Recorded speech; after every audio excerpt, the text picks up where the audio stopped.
So today we're going to talk about the central nervous system, some basics of the central nervous system.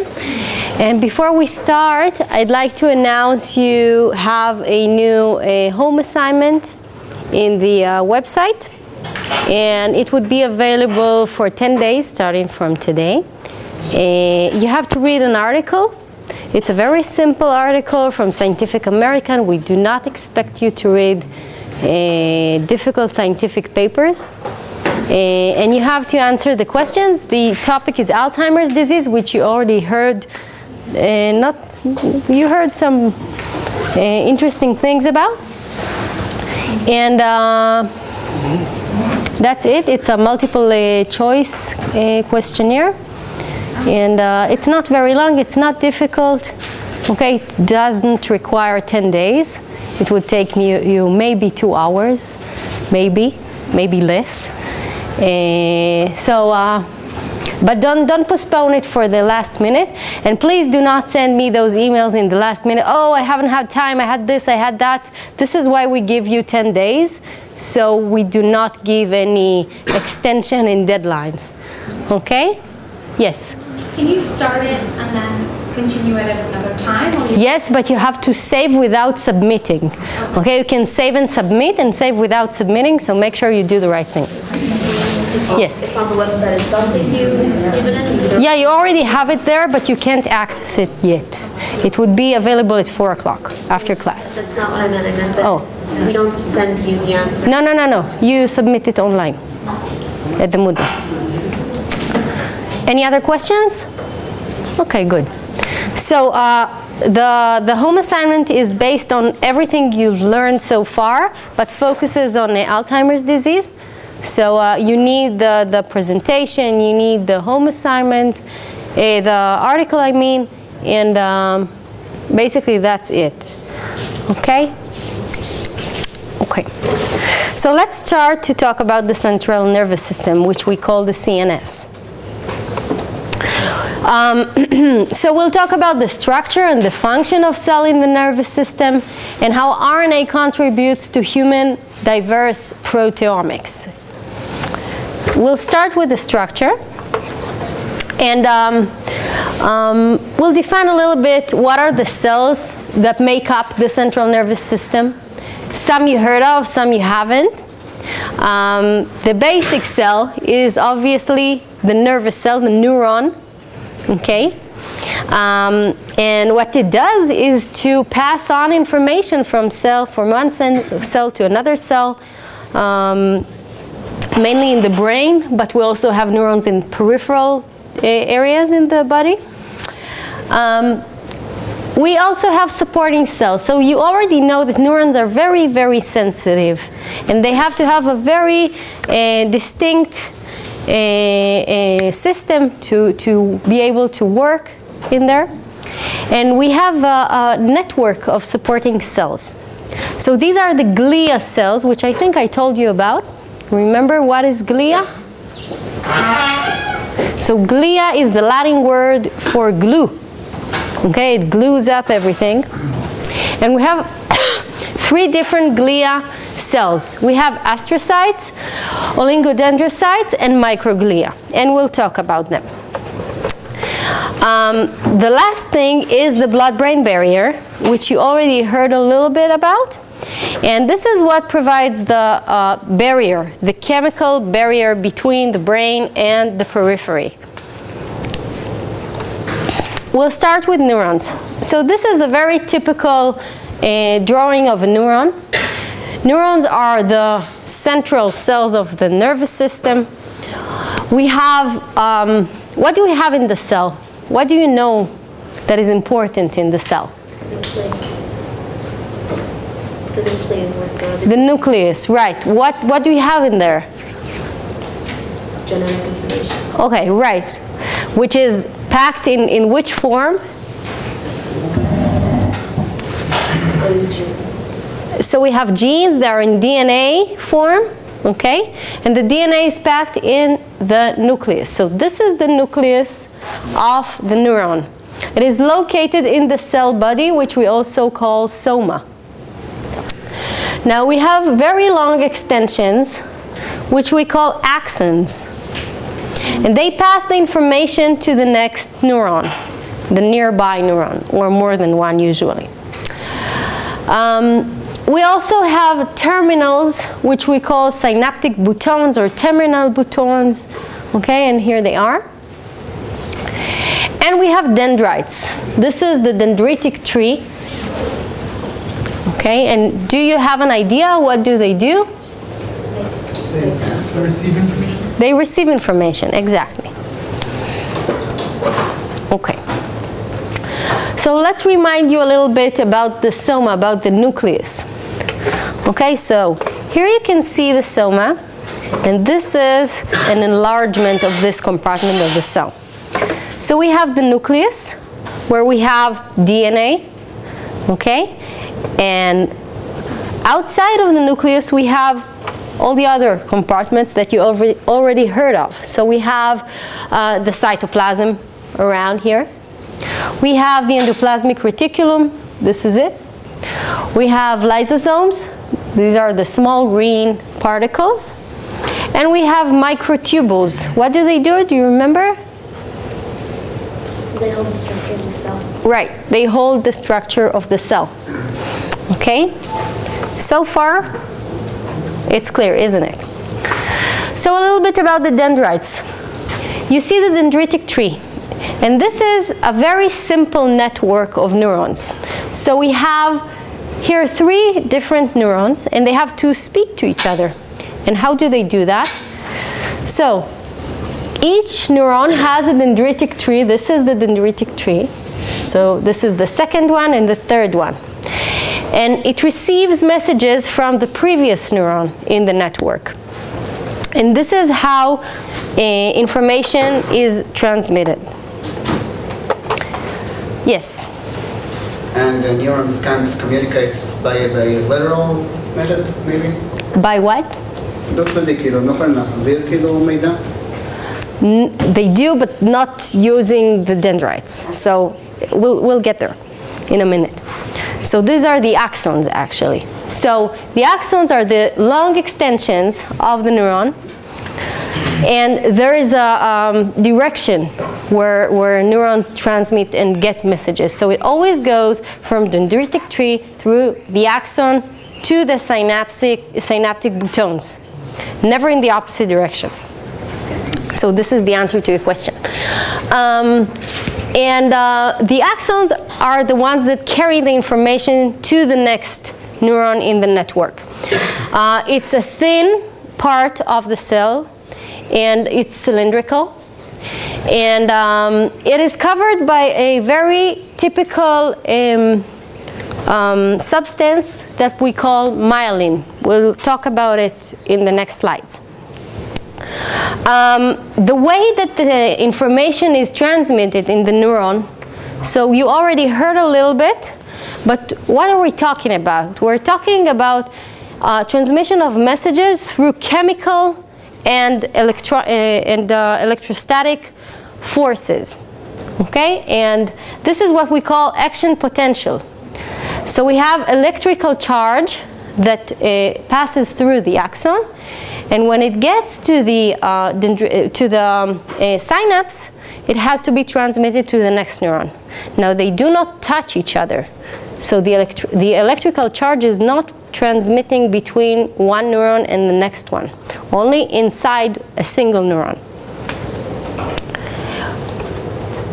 Okay, and this is an example. So here you have a synapse. This structure is called synapse. And what do we see here? What are the yellow parts? These are the synapses, the synaptic boutons. These are the dendrites, okay? The orange. Okay?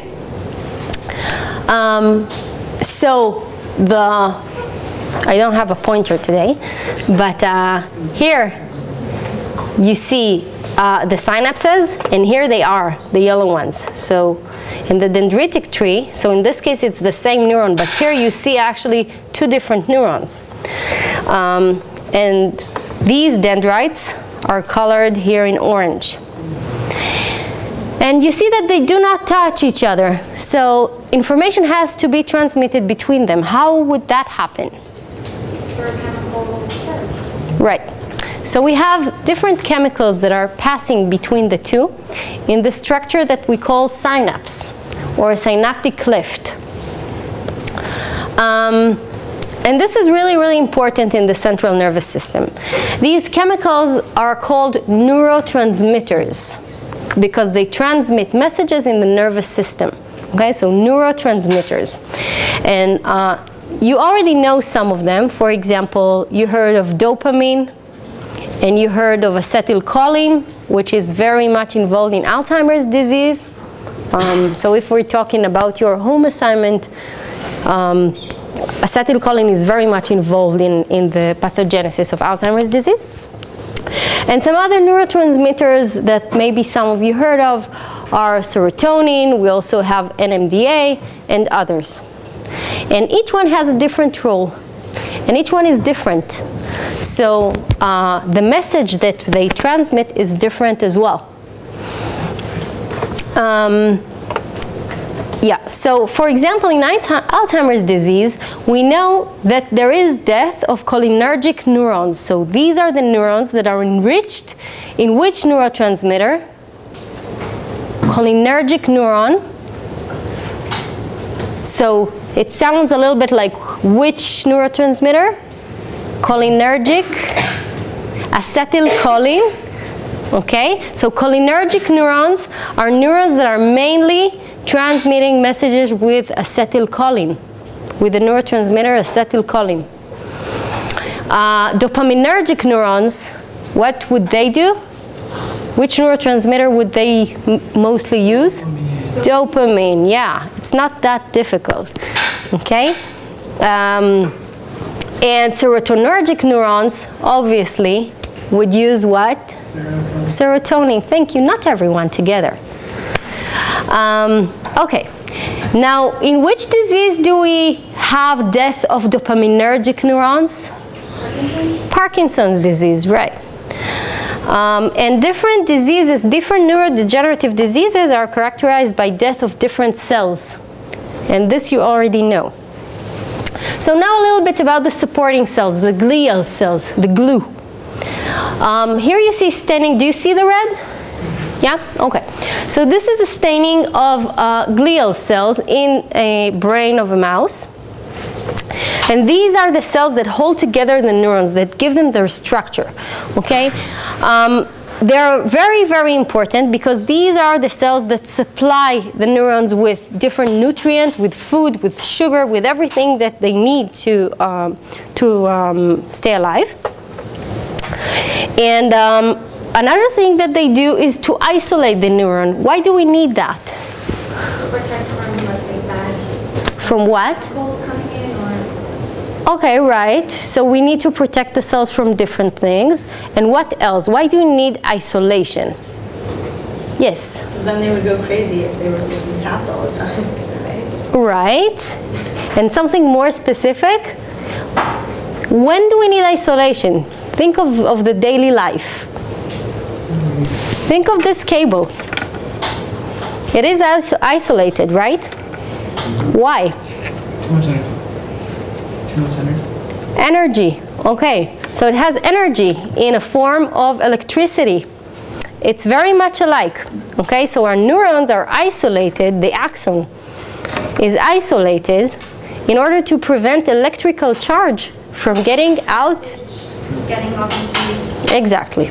Okay. So this is the isolation of the nervous system. It's very similar. Another thing that they do, the supporting cells, is to destroy and remove cells that are already not functioning very well, or we have accumulation of different proteins that are toxic to them, like amyloid beta sometimes, or others. Some cells are just getting old and have to be cleared of the system. And here is an example of one kind of supporting cell. So these are the astrocytes. Do you know what astrocytes are? Astrus? Star. Star, thank you. Anyone knows some Latin here? Okay, so these are star cells. They look like stars a little bit, if you see here. And what they do is to hold together the network. So here you see exactly what they do. This is, of course, a very enlarged figure. And what you see here is a blood vessel. So these are blood vessels inside the brain. Okay, they supply oxygen and nutrients and sugar and everything. And here, the yellow one is the neuron. Now the purple one is the astrocyte. So it holds together both of these compartments. It has on one side the capillary, the blood vessel, and on the other, the neuron. So this is how it gives a structure inside the brain. Okay, it just holds everything together. Another thing that it does is to clear different garbage. It's like a garbage can. It gets out everything that disrupts the cell. And it also brings some different chemicals that are very important. Yes. Where does the waste go? Where does it go? So mostly it goes to the blood and gets cleared by the liver. And then the kidneys, of course. Yes. Okay. Another type of cell is oligodendrocyte. I know their names are a little bit difficult, but when you get used to it, it's not that bad. Oligodendrocytes are very important because what they do is to produce the shed of what protects the axon, okay? So the isolation. This isolation we call myelin, okay? And some cell has to make it. And the cells that makes it are oligodendrocytes. And here you see how it looks. So this is an oligodendrocyte, and these are different neurons. Which part do you see here? Which part of the neuron? The axon, right, the long part. So this part has to be isolated because of the electrical charge. Okay, and it happens with myelin. So the myelin is produced by the oligodendrocyte. It wraps around the axon, and this is how the isolation works. Now, as you see here, we have different spaces between these axons, and there are reasons for that. Now, these spaces are called nodes of Ranvier. This is the person who described them first. And yeah, here you see another one. Inside of the axon, of course, you have microtubules that hold everything together inside the cell. Okay? And this is another staining of oligodendrocyte. I don't think you see it very nice on the wall, but you can look it up in the presentation. Now, myelin is very, very important. Why? Because it's involved in many neurodegenerative diseases, and specifically in a typical one called multiple sclerosis. So maybe you've heard of it. And it's a disease that is characterized by very high inflammation. Okay? And this myelin is fat, is made up of fat. So fat isolates the axon in the form of myelin. And in this disease, we have a problem with the myelin shed. Yes? So is the fat there because the electric pulses can't get through the fat? It's more difficult for the electricity to get through the fat, but it's not the only thing that makes up the myelin, but mostly fat. Now what happens in this disease, it's not very common. It's about, it's between 2 and 100 people per 100,000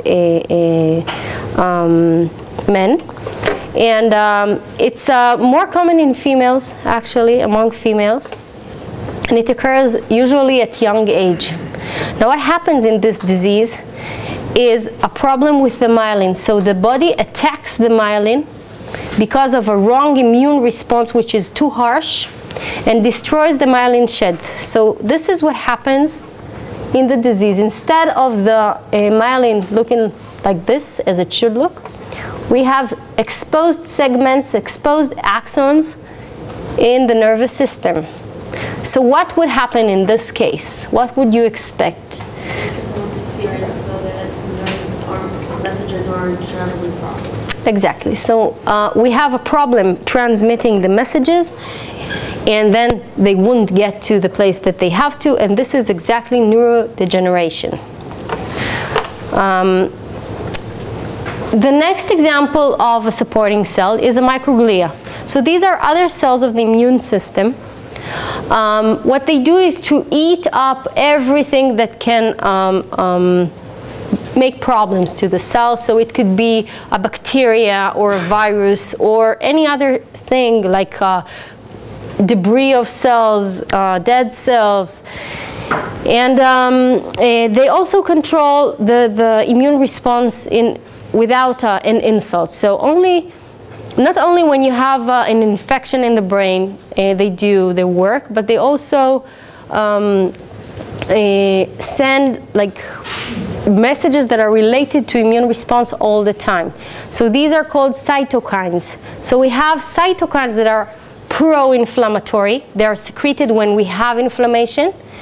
And we have cytokines that are anti-inflammatory. So they block the inflammation. And all of them are secreted by the microglial cells. Is this clear? Do you have any questions? Okay. Now the next concept I'm going to talk about is the blood-brain barrier. So the blood-brain barrier, which you already heard a little bit about, it's a barrier between the peripheral part of the body and the central, the brain, the central part. And we have gaps between these two compartments. And these are the blood-brain barrier. So this is a very famous experiment that has been performed in 1985 by Paul Ehrlich. And what he did is to inject blue dye into a mouse bloodstream. So this is periphery, okay? And then he looked up in the peripheral tissues and also in the brain. And what he saw is that the periphery was stained with the blue dye, but the brain remained unstained. Now, on the other part of the experiment was to inject the same dye into the brain, into the ventricles of the brain. And what he saw is that the dye stained the brain only, but not the periphery. Okay, so this suggests that there is something that blocks the dye from passing through from the periphery to the brain and vice versa. And this is the blood-brain barrier. Why is this important? Why do we need it? Poisonous things don't get into the brain. Right, exactly. So it prevents poisons or other different harmful substances to get into the brain.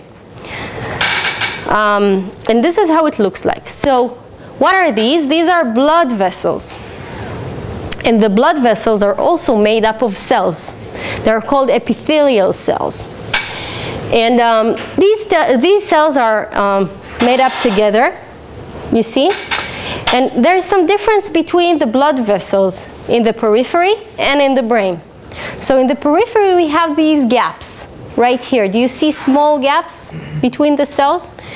Okay, so these gaps are not present in the brain. This is a capillary in the brain, here. And here we don't have these gaps. So these gaps allow things to pass through the blood vessels to wherever they are. And if we have these gaps in the central nervous system, then everything from the blood could get into the brain. Okay, and we know it does not occur. So these small gaps allow only a passage of different things, including large proteins, for example. It could be also toxins. And in the brain, we have some protection from that. Now, in different diseases, we have disruption of the blood-brain barrier. And then different things can enter into the brain. For example, when someone has a stroke, usually what happens is that the blood-brain barrier is disrupted. So we have some gaps between the cells that happen after the stroke, and then different things can get in the brain and cause harm. It also happens in different pesticides also, different toxins. And this is really important for us as biologists. Why would it be important? Can you imagine? Can you think about it? Because of potions. Because of? Treatment. Treatment, exactly. We know what can go through the brain barrier. Exactly. So we know the size of the gaps here, where we don't really have large gaps. And when we're planning on treatment, and we have, we're treating a mouse with something for the treatment of Alzheimer's disease or Parkinson's disease, and we wanted to get from the periphery, from the blood, for example, to the brain, we have to take it into consideration that this chemical can actually pass the blood-brain barrier. Okay? And many things cannot. So in cases where these chemicals cannot pass the blood-brain barrier, how can we get in the brain? We have to inject them directly to the brain. And this is obviously more dangerous, and we don't really like to do that. So we try to overcome this in different methods. Okay, so let's talk about the communication between these nerve cells, between the neurons. So the membrane, remember the membrane? The membrane is also charged. It is negatively charged in all the cells, including the neurons. And the difference in charge, it's not very important, but it's about 70 millivolts. Now, the electrical charge that passes in the axon is what we call action potential. Okay, and this is what transmits the messages inside the cell. Okay. And yeah, it happens through a small difference in the charge of the membrane. So we have different ions. Remember ions from the first class? So these are small chemicals that are electrically charged. As I think, yeah, this is an example. So here you see these small balls represent atoms. And this is a structure of a salt. Okay, so a salt that you eat basically looks like this. And when you eat it, it dissolves. And we have ions. So we have Na, not a sodium, and Cl, which is chloride. And sodium is positively charged, and chloride is negatively charged. And this is really important for the function of the neuron. Now, another important thing is diffusion. So, have you heard of diffusion? Do you know what it is? Okay, so imagine that you want to make some drink. Okay, so you take a glass and you put some syrup on the bottom of the glass. And then you add water. Now what happens to the syrup? It mixes a little bit, but not so much, right? You have to stir it. But if you, this is in case you want to drink it immediately. But if you will leave this glass to stand for a day or two or whatever, what happened? Syrup will seem to Yeah, so it will mix up anyway. And it would mix up. Yeah. Okay, so it won't. You said it won't. So it will mix up anyway. And this happens by the force of diffusion. Okay, so everything mixes up because the concentration of the syrup is high and it wants to get to the low concentration. These are chemical, physical concepts. It's not very important here, but just know that it exists.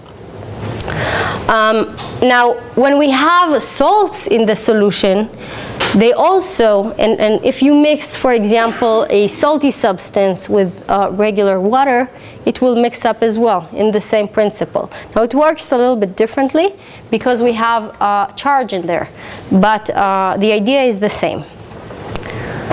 So in the membrane, we have also these chemicals. And you can see here here, what do you see? You see chloride, you see potassium, you see sodium, and there are many others. And inside of the cell, we also have proteins and all these chemicals as well. Now, those chemicals cannot just pass the membrane. Remember, what do we need in order to get them in and out? The right charge? We need charge, but what else do we need?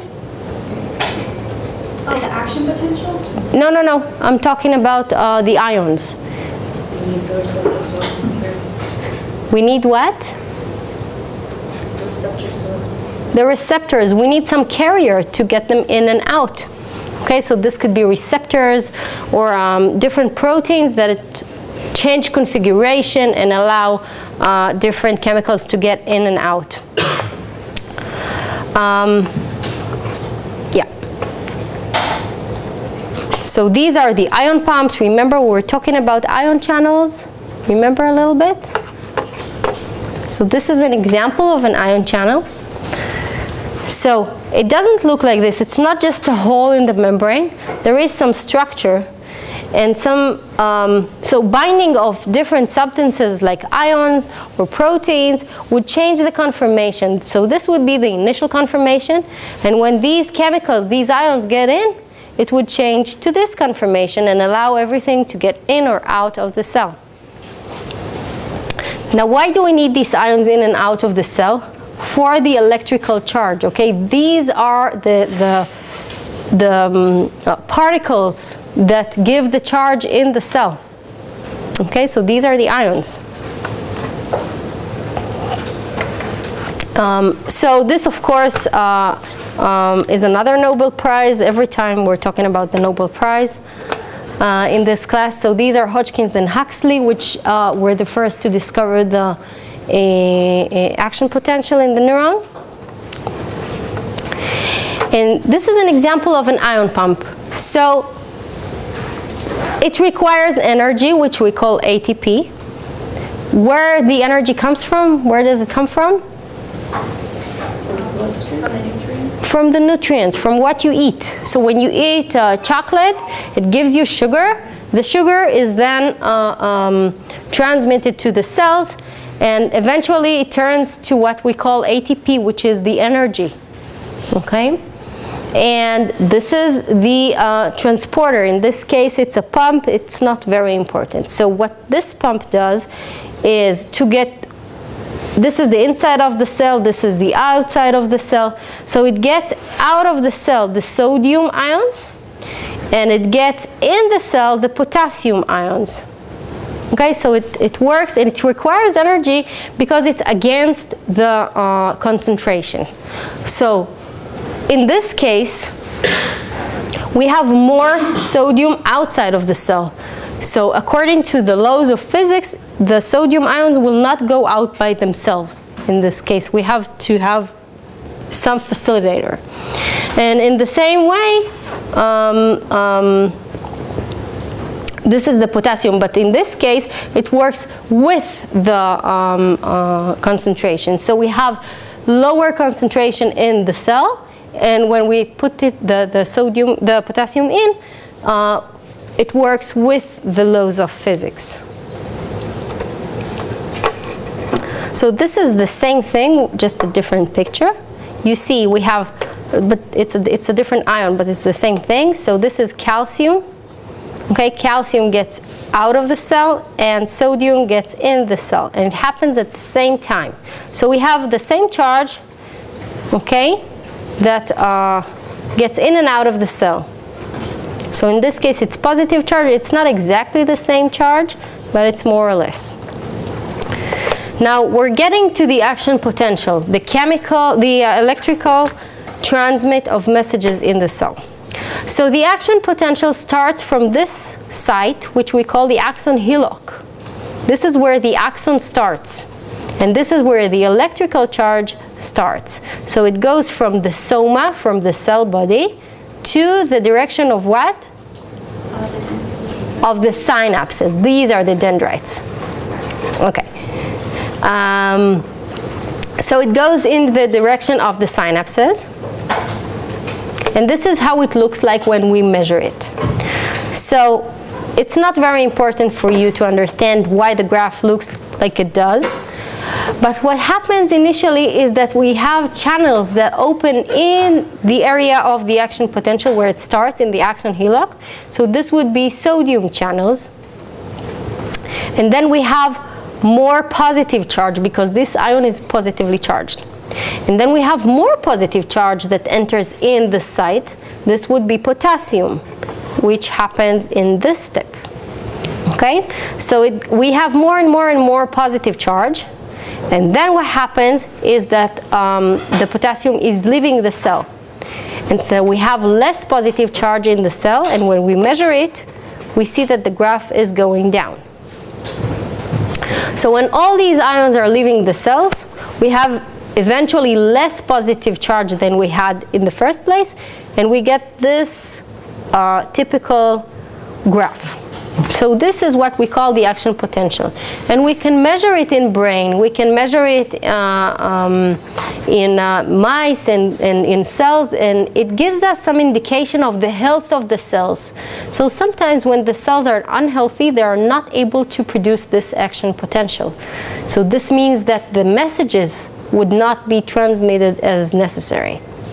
Okay? Okay, so how do we measure it? We use electrodes, and this is an axon, and these are the myelin sheets. So we put an electrode right here, and usually another electrode for reference, and then we measure the electricity. And we see what happens. And if we see this typical graph of the action potential, we know that the system is working properly. Okay.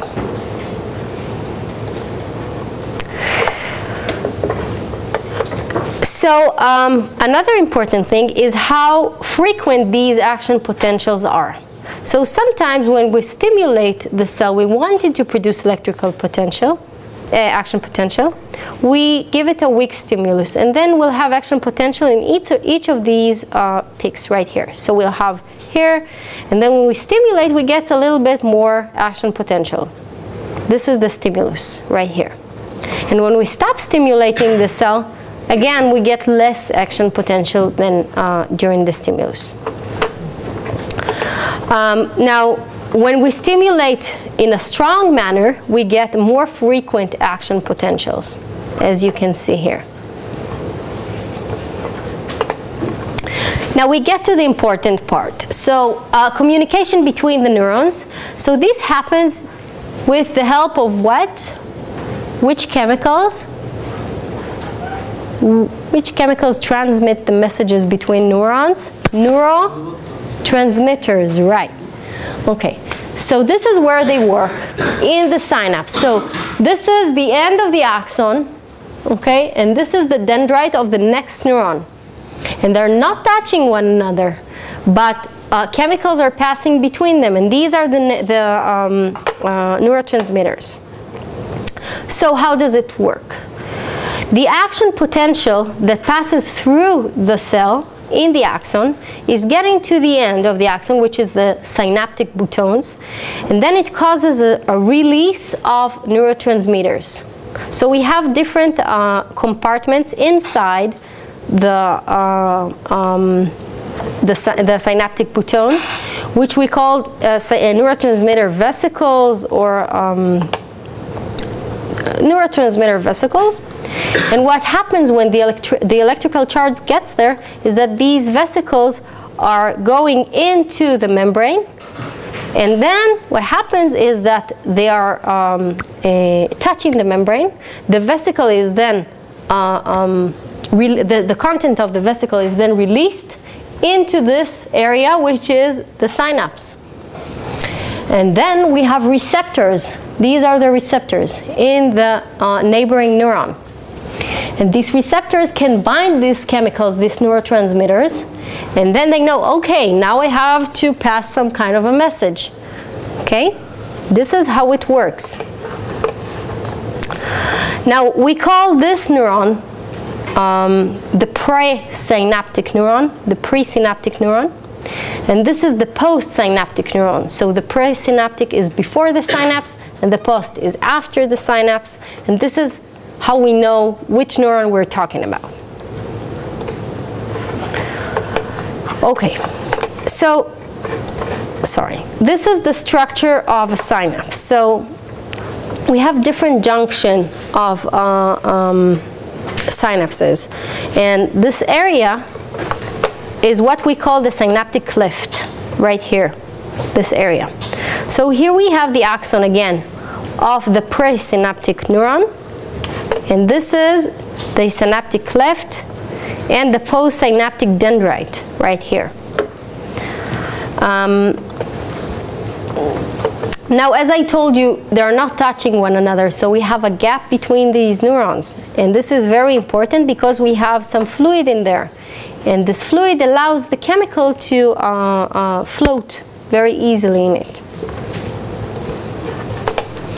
And this is another example. So these vesicles, they are located inside of the synaptic bouton.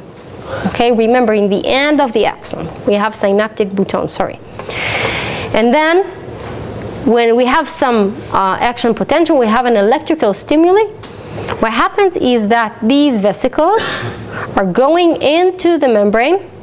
They're docking using very specific proteins, which we're not going to talk about.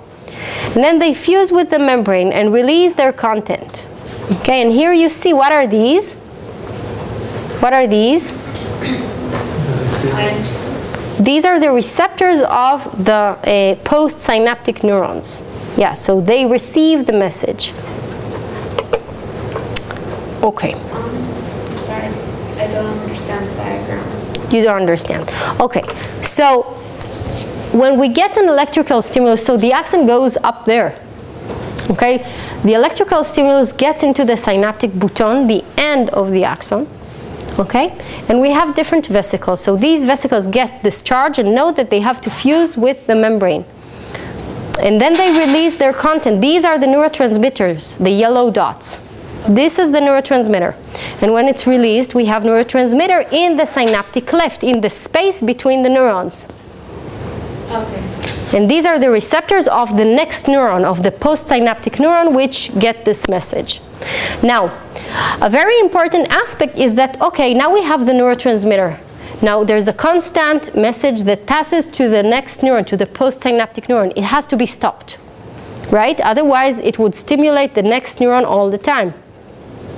So we have enzymes that break up these neurotransmitters. So these are proteins that break up the chemical, and afterwards we can collect the chemical. So it happens in a very specific way. It's called endocytosis.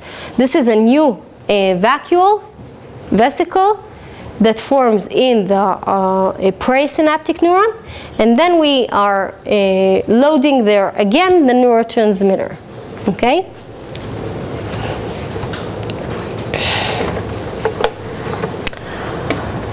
Okay, so we have different receptors that can speak to these chemicals.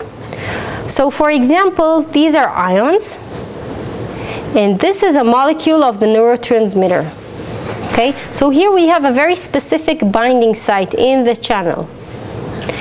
And only when the neurotransmitter is bound there, ions can enter in the cell. And then we have again accumulation of charge in the postsynaptic cell, in the cell, the next cell. And again we have this electrical charge that goes again and again. We have other receptors as well. So these are metabotropic receptors. And these receptors are a little bit different. And what they do is to produce a cascade of signaling inside the cell. Okay, so they do not, they're not very important in ions, in the context of ions. They're more important in different proteins that are activated inside the cell. For example, insulin receptor works like this. So it activates a lot of proteins inside the cell. It's not really allowing ions to enter the cell. Yeah, so these are the examples. Okay, so as I told you, we have to deactivate these neurotransmitters. And it could happen in two ways. One is enzyme that breaks it up, okay? So it deactivates the neurotransmitter, it degrades it, okay? It breaks it up. And the other option is reuptake of the same neurotransmitter as is into the cell, back into the presynaptic cell.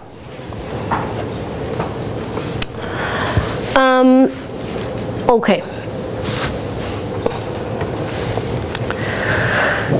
So another thing that I would like to demonstrate is that it's not as simple as it looks. So it's never two neurons in our brain. It's always more than one. And each neuron is connected to more than one presynaptic and postsynaptic neuron. So it's a network. So it gets different signals all the time from different neurons, and it has to decide, or kind of decide, which are the more important ones. So this is what is called the threshold. So sometimes these are initiations of action potentials that did not pass the threshold. This is the threshold. So they did not pass an electrical stimulus to the neuron. This is the successful one that actually produced an action potential. And as you can see here, so this is an example of a neuron. This is the dendritic tree, the orange parts. And here we have synapses from a presynaptic neuron. So these are synapses that are talking to the dendritic tree of this cell. And here we have another one. So this is a different neuron. This is 1 and this is 2, and they're talking to neuron 3, both of them. Okay? Now some of these cells can be activating the neuron, and some can be inhibiting the neuron. We have inhibitory synapses. And this is an example of what happens in the periphery, actually. So in periphery, we have the neurons that tell our muscles, that get the signal to our muscles that they should move. Okay? This is another message that our neurons are transmitting. And this is the axon right here. And it ends right here, and we have here a synapse. This is the terminal. Now what are these? These are muscle fibers. This is how it looks like in a very, very large magnification. So the nerve gets very close to the muscle. It wraps the muscle in this case, and then the electrical charge tells the muscle it should contract. And this is how it works in periphery. And this is called the neuromuscular junction. Okay. And it works in a very similar way to other synapses. So here we have the vesicles that contain the neurotransmitters. Now in the case of the neuromuscular junctions, they contain acetylcholine. Remember the neurotransmitter acetylcholine? And they release acetylcholine to the muscle. And the muscle now gets the signal, and it has this protein that is able here. The acetylcholine binds right here. These are the red dots. And the sodium is then entering into the muscle cells. And this is what caused the contraction of the muscle. Okay. Now, the sodium is very important because if we don't have enough of it, the muscle will not be able to contract. So in this case, although we have the neurotransmitter right here, when it's not bound, the sodium will not enter in the cell. Now when the acetylcholine is bound, only then the sodium can enter in the cell. And these are muscle cells, and then we have contraction of the muscle. Yeah, and this is an explanation. Okay. Now let's talk a little bit about RNA. So you already know a little bit about RNA. Remember what is the RNA? Try to refresh your memory. What is the RNA? Decoder. Coding. DNA wants to reproduce, of course, it's the RNA. Exactly. So this is the messenger, okay, of the genes, of the DNA that we have in the nucleus. It gets out of the nucleus to the cytoplasm, where it allows proteins to form, to be translated. Do you remember what happens here? Who does that? So this is the ribosome that makes up the proteins. Okay. Now, genes are a little bit complicated. Usually, each gene can give rise to different mRNAs, different messenger RNAs. So, in this case, this is an example. The promoter region is the region that regulates the transcription of this gene. Okay, so it won't be transcribed just like this. It has to get some signal. Okay, now I need this gene to be made up. And this happens in the promoter region. Okay, so it binds different factors, which we call transcription factors. And only in the presence of these transcription factors, we can transcribe this gene. Now, in the gene, we have different regions. We have exons and introns. Now, what are the difference between these regions? So, exons, what they do is to form a part of the mRNA, of the messenger RNA. And the introns are not participating in the mRNA. Okay, so in this case, only the red areas, okay, and the black ones as well, would be included in the messenger RNA. So we would get a product that contains the black, the red, the second one, the third one, and then the other black one. And the blue parts, the introns, would not be included. Sorry. Now, in each gene we have coding sequences that are producing a protein eventually, and sequences that are not. So you already know, you heard some sequences that are not producing a protein. Do you remember what they're called? MicroRNAs. Okay, so microRNAs are non-coding genes or part of genes. They do not produce a protein, and what they do is to repress other genes. Okay, now a very important concept is what we call alternative splicing. So we have about, I think it's about 10,000 genes nowadays, but we have a lot more proteins. So how can it happen? So in this case, we have one gene that can make up different proteins.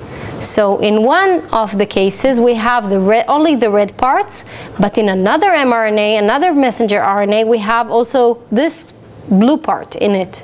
And this would give rise to a totally different protein. So from a single gene, we can get 2 proteins in this case, or 3 or more. It depends on the amount of introns and exons that we have. Another example is that sometimes we do not have all the exons in the RNA. So sometimes it could be only the first exon and the last exon would be included, but not the middle one. Now, another important thing is the processing of this messenger RNA. So it is transcribed from this DNA, and then it is modified. So the modification is in the 3' end. Remember 3' and 5'? So in the 3' we have a modification that we call poly-A. So this poly-A is a lot of A's, a lot of adenines that are added to the end of the chain. And this is the signal for the ribosome where it should stop making up protein. Now I already told you about the 5', and there we have a different modification that we're not going to talk about, but it's called 5' capping. So we have some chemical that is added there, and we call it a cap. And an mRNA would be able to make up a protein only when it has this modification. So it has to have a cap, and it has to have a poly A. Okay? Here is an example of the processing for this mRNA.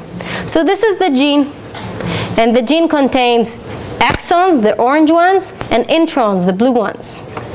And first it is transcribed as it is, and it looks exactly the same, almost the same.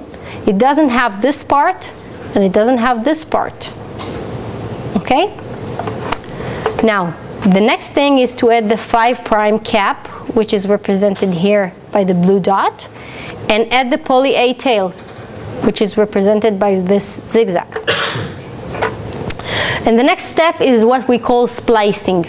So now we're getting out the non-necessary parts for this specific mRNA, messenger RNA.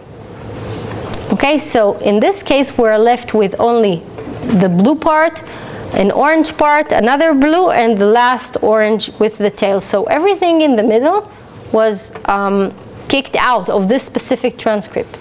So as you understand, there are many different combinatorial options here, and each one would give a different protein. So this is how we get a very large amount of proteins in our body. Okay, so here you see the amount of genes that these organisms have. So actually this is not very updated. Today we're talking about 15,000 genes in the human. But you see that rice has more genes. So it has nothing to do with the complexity of the organism. On the other hand, the yeast has about 6,000 genes. Now the cat has about 20,000, and this is a type of a bacteria which has actually even more genes.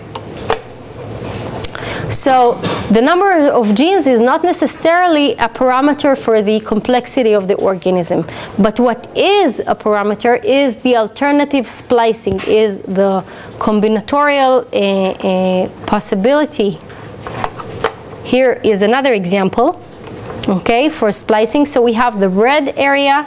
These are all axons, all the large squares, and the line represents an intron. So this part would not be included in the mRNA, the messenger RNA.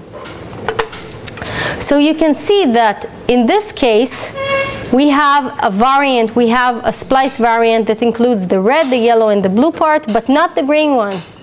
And in this case, we have a totally different combinatorial form, which includes everything but the yellow one.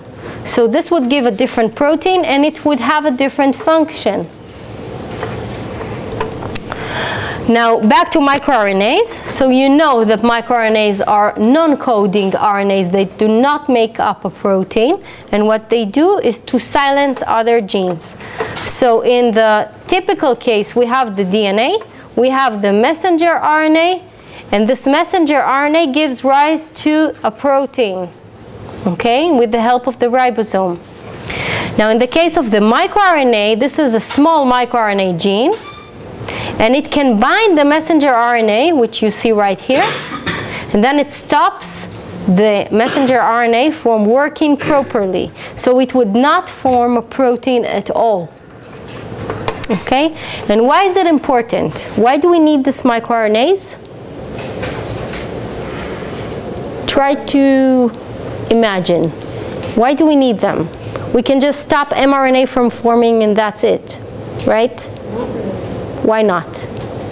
It's a process just keeps happening. It's much easier to cancel out effects and to actually stop the process, because then you have to restart the process. Exactly. Okay, so what you're saying is time. Okay, so making a new mRNA is very time consuming for the cell. But silencing them is much easier. And we have different microRNAs that can bind many mRNAs, many targets. We call them targets. And when it binds, it can stop them from making a protein. And when do we need the cell to react fast? When it is endangered. So it could be, for example, a very severe heat shock. Okay, so if everything is heating very quickly, we need the cell to respond quickly, otherwise it would die. So we need this microRNAs. Another example is in diseases, obviously. So when the cell is not functioning very well, we need something to try to fix it quickly. And the microRNAs are responding much, much quicker than the transcription of a new mRNA. So with this I would end, and if you have any questions, you're welcome to ask them. And please submit the assignment on time, and that's it. Thank you.